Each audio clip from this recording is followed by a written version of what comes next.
Welcome back. Living with autism, ADHD, Asperger's, or basically any brain-based disorder can be challenging for everyone involved. And these disorders know no economic, racial, or ethnic boundaries. In fact, according to the National Research Council, 1 in 5 children are affected by a brain-based disorder each and every year. Lisa Davis, who recently co-authored a book about living with a mental disorder, it's called Easy to Love but Hard to Live With, is back with us today. Lisa, welcome. Thank you for coming back. Oh, Carol, thank you so much. This book means so much to me, so I appreciate you having me back. Well, why does this book mean so much to you? What made you write this book? Well, you know, it's interesting. My mother had an invisible disability. She had something called sensory processing disorder, and that's where you're sort of overly sensitive to everything. Everything was too bright. Everything was too loud. She couldn't drive on the freeway because the cars were too fast. She had a lot of anxiety. She just didn't feel comfortable in the world. And I watched her sit in the dark for hours and hours a day as a kid, and I didn't know what was going on, and it was just very depressing. It was This was her whole life she had this? Yes. Wow. And then she died in her 50s from ovarian cancer, never being validated. Then I have a daughter who shows all the signs of having sensory processing disorder. Now, at the time, I didn't have the language for it. I was in a Whole Foods in Bedford, Massachusetts when my daughter was 2, and we were already pulling our hair out because she never slept. She always screamed and cried, and the wind would touch her face and she would cry, and I was like, oh my gosh, she's just like my mother. How am I going to do this? I don't even know what to do. And I saw this magazine, and it said, is your child oversensitive to her environment? I read it. I learned about sensory processing disorder, and I thought, wow, the power of stories. And so what I did is I reached out. My co-editor, Tricia Bliven-Chazanoff, is a neuroscientist who has OCD. She had it so severe she was almost incapacitated for years. She had these horrible recurring thoughts and obsessions.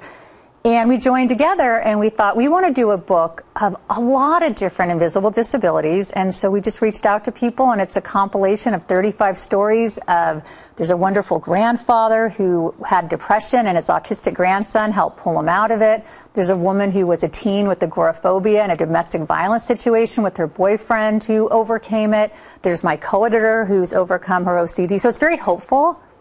And it's also, some people are still in the thick of it. It's tough. And then there's people like me who live with people who have these issues, which is why the book is called Easy to Love but Hard to Live With, because it can be challenging. My doctor always taught me to look at the symptom and then work backwards. And I wonder how much of these symptoms, if you work backwards, are really all about the food we're eating, the pollution in our environment, the water that we're drinking. And I wonder how much just a little change in the processing of our foods, or the foods that we choose, the water that we choose, to make sure it's clean and the least processed and the most fresh. I wonder how much that can make a difference, even with the people who have these brain-based deformities and issues. What do you think about that? No, I think you're totally right on, Carol. I think it makes a huge difference. I think that's why the prevalence is higher. But it's interesting. You've probably heard people say, or maybe because I have a daughter on the autism spectrum, I've heard people say, oh, well, in my day, kids didn't have this, and how come nobody had it before? And I talked to my aunt, though, who's 70. She said, I can name 5 kids right now in my class who had undiagnosed ADHD. They were the class clown. They were called lazy. They were called stupid. There's a Q&A with Henry Winkler, who had dyslexia. His parents called him a dumb dog. They treated him like crud because they thought he was stupid and lazy. And he's Henry Winkler. And he had to live with that. And, you know, he's had so much to overcome, and look where he is now.